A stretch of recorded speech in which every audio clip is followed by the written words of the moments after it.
Kalayaan? Ito ba yung pakiramdam na pagkatapos ng 6 na oras sa klase, saka ka palang kakain at iihi? Kalayaan?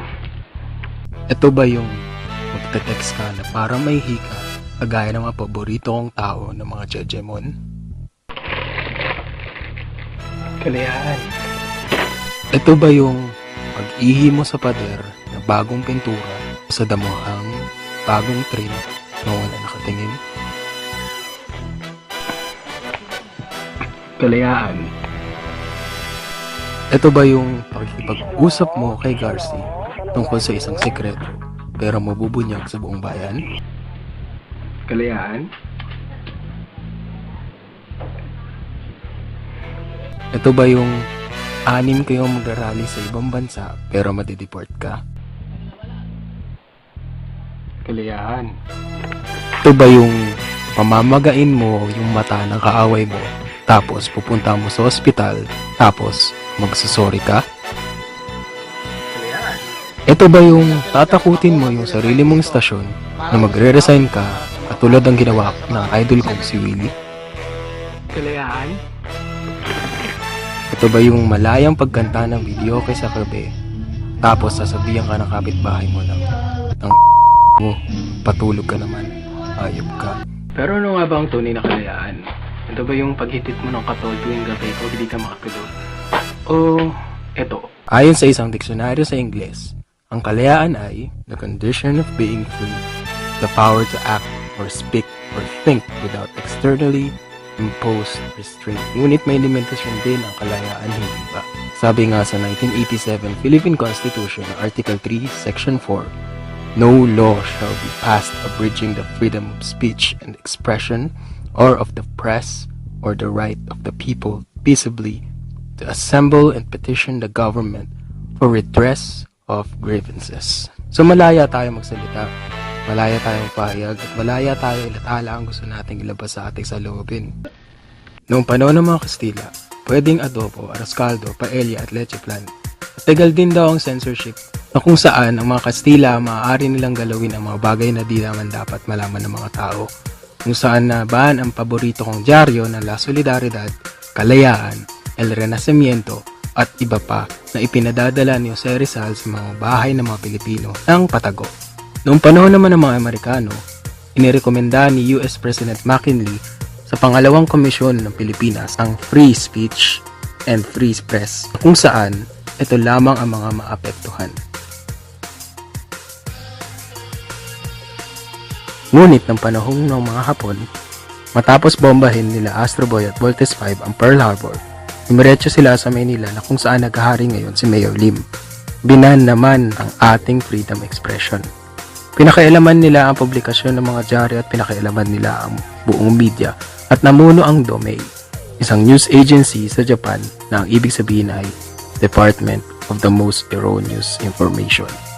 Noong 1946 hanggang 1948, sa panahon ng pamumuno ni Manuel Rojas, yung lalaki na nasa 100 pisong pera, pinatupad niya ang Republic Act No. 53. Nakalagay ay media men cannot be compelled to reveal the source of any news report or information unless the House been demanded by the interests of the state. Ito ay tinatawag na shield law, na kung saan hindi pwedeng pilitin ang isang media boy na ilathala ang isang impormasyon. Sa panahon naman ni Ramon Magsaysay, hindi Bautista, noong 1953 hanggang 1957, naging matagumpay ang media build-up. Nagsimula din ang pamimigay ng press ng pagkain, pamasahe, regalo at kung ano-ano pa. Ano naman ni Carlos P. Garcia noong 1957 hanggang 1961, mayroong bill na ipinakilala na kung saan gusto niya na para sa mga Pilipino lamang operasyon ng mga dyaryo, radyo at TV. Ngunit walang nangyari.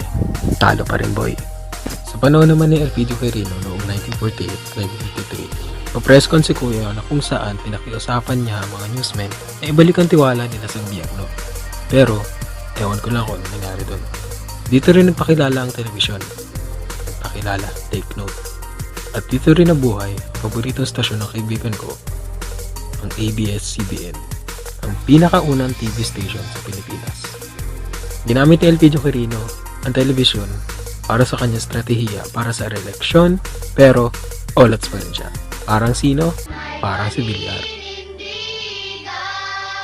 Sa panahon naman ng tatay ng idol kong si ex-president GMA o Gloria Macapagal Arroyo na si Diosdado Macapagal noong 1961 hanggang 1965, pinulitan niya ang araw ng kalayaan mula July 4 hanggang June 12. At nagkaroon na naman ng batas na Republic Act No. 4200.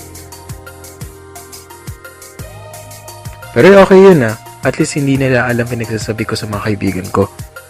Pero take note pumapangalawa ang Pilipinas sa mga Hapon sa economic prosperity on Asia. Ito na, sa panahon naman ni Ferdinand E. Marcos, ang pinakamagaling na presidente na nakita ko. Ewan ko lang noong 1965 hanggang 1972, nagkaroon ng First Quarter Storm o FQS. Noong 1970, na pinangungunuan ng mga leader sa UP, numerechos ang maigiting na aktivista sa harapan ng Malacanang, malapit sa San Beda College, at ang paborito kong eskwelahan na CEU. Bawal ang buhok doon na mahaba. Nagkaroon ng batuhan ng Molotov, Gilbox at kung ano-ano pa para lang. Bakit sila nandun? Nangihingi lang naman sila ng social change. Pero, ang nangyari? Olats. Talo. Wala nangyari. At dahil dito, tapos ng 2 taon, nagkaroon na ng martial law.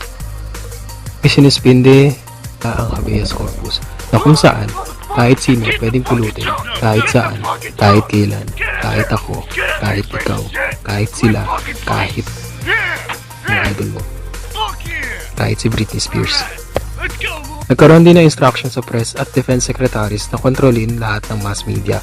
Ayun, nagsara tuloy ang paboritong stasyon ng kaibigan ko, yung ABS-CBN. Sa panahon ni Marcos, pinurusahan ang kung sino ang nagpapakalat ng mga leaflets sabi-sabi, chismis, at maling balita. Ano ang parusa? Putol, dila. Joke lang. Pero pwede din, diba? Pero, sa panahon naman ng nanay ng idol kong si Chris Aquino, na si Tita Cory, noong 1986 hanggang 1992, nagkaroon ng People Power Revolution at ipinroklama ang pagbalik ng demokrasya at pag-aayos sa gobyerno. Naratipika ang 1987 Constitution. So ito pala yung sinasabi ng mga bata na tinatanong sila na kung ano ba ang ginawa ni Tita Cory. Sumunod naman ay si Fidel V. Ramos. Chong, masyado kong mabait. Ex-presidential please. Sumunod ay ang paborito ko si Erap. Nagkaroon lang naman ng People Power 2. Nag-file pa nga siya ng 100 billion libel suit sa Manila Times dahil ayaw niya na sasabihan siya ng corrupt. Wow. Hindi naman halata, diba? Sa bagay, ako rin naman ayoko masabihan ng corrupt. Sumunod, ang pinakamamahal nating ex-president. Sarap sabihin talaga. Ex-president na si Gloria Macapagal Arroyo. Sabi sa libro na basa ko, halos hinaras niya ang Philippine press kahit na may proteksyon ito sa freedom of expression, speech, at press. Meron pa nga para lang mapatahimik ang mga kritiko sa press, gumamit siya ng panakot o babala sa mga press at media. Tinakot din ng NTC o National Telecommunications Commission na ikakansela ang permit ng radyo at TV pag may naglabas ng Hello Garci tape. Tinuruan din ng media na ialis ang bad boy image para si Robin sa gobyerno at gawin itong malaanghel. Chong, hindi kasi Santino. Marami pang nangyari, nakakapagod ang sabihin. Dumami ang mga namatay na Filipino journalists noong simula na umupo ang great leader. Dito rin nangyari ang Maguindanao Massacre. November 23, kahapon lang, nagkaroon tayo ng commemoration. Hay, kung may nagsasabi na hayop ang may kagagawan nito, mag-isip-isip kayo. Dahil ang hayop, sabi ng idol kong si Lord, pumapatay lang sa 2 bagay. Para kumain at para depensa ng sarili. Ang gumawa ng karumal-dumal na bagay na ito ay hindi hayop. Tao sila. Nasaan ang kalayaan dito? Ewan ko na lang. Gusto lamang nila mamahayag ng katotohanan. Pero, naibaon dito sa lupa.